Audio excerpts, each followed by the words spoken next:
Hey everybody, Cord, John F., Joe, and I talked about Free Throw, and then we had a conversation about bands and evolving their sound and deprogram changing how you listen to music. What? Yeah. Honestly, I can't even imagine all the planning and stuff like this that you do for the show, Justin. But I know I have taken so much away from deprogram, like so many bands I have also been opened up to, and listening to most all the episodes, and like, bands I never would have thought of either, So it's fucking A. I love it. Man, it's honestly like I just got into the show like super recently, like probably a month ago. I've only ever listened to like a handful of episodes, but I was like talking to Christina about this the other day when I was telling her that I was in on this Free Throw episode.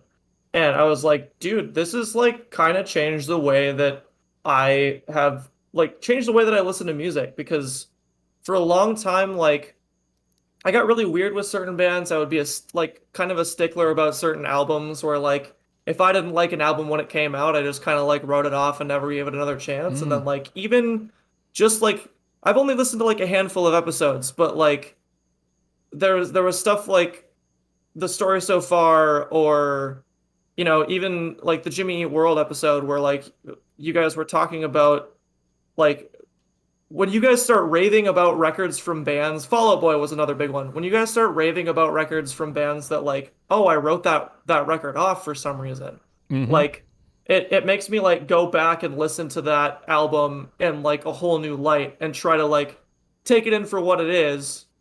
And like you guys also talk about like watching the growth of a band, and I think a lot of the time it's easy for people to like see a band grow in a different direction than what initially made you fall in love with that band. And that makes it easy to just be like, oh, they're not as good anymore. But like, I don't know, deprogrammed has made me be like, wait a minute, like just because a band grows in a different direction doesn't mean that it's going to be bad. Like just because The Story So Far hasn't written 4 other records that sound exactly like Under Soil and Dirt doesn't mean Proper Dose isn't a fucking incredible record, you know? Yeah. Proper Dose. Holy shit. Well said. Dude. Well said. Yeah. No, man, like it is interesting. And I love to hear that, because that is the real meaning behind the program is really listening to bands, like really listening to them. And it's funny because you have, and this is the way we're talking, this is going to sound like a dig, but John definitely has his, you have your trenches, especially a lot of the bands that you hop in on, you have your trenches and you're like, no, this is it. And I love that I have to take that into account when I'm doing a band with you. Yeah. I have, I mean, like I'm 40, I'm almost 43 years old. Like I have strong musical opinions, and I mean, sometimes I come into these with kind of preconceived notions, and sometimes it gets blown up, and sometimes I'm always willing to fight for some songs that I really like. Yeah. I think that's what I loved about this band in particular is this wasn't a typical, well, sound wise, this was very much in line with one of your bands that we would do. Yeah. I think you approached it way different than I think you've ever had. Maybe. Yeah. like I said, that's part of the reason, because they're not a band that, like, we don't have their full catalog yet. Yeah. They're still growing. They're still doing their thing. So this is more just like we're just going to check in and get a snapshot of where they are in progress. And then, and we might look at these records differently. That's true. You never know. Like now the likeliness of us coming back to those days are gone, 5 years from now and going, boo, get that out of here. Yeah. That's probably zero. But like, you never know, like the next record could be like, holy fuck, they take this next step in evolution. And it's like, wow, I didn't know that they could do that. Holy shit.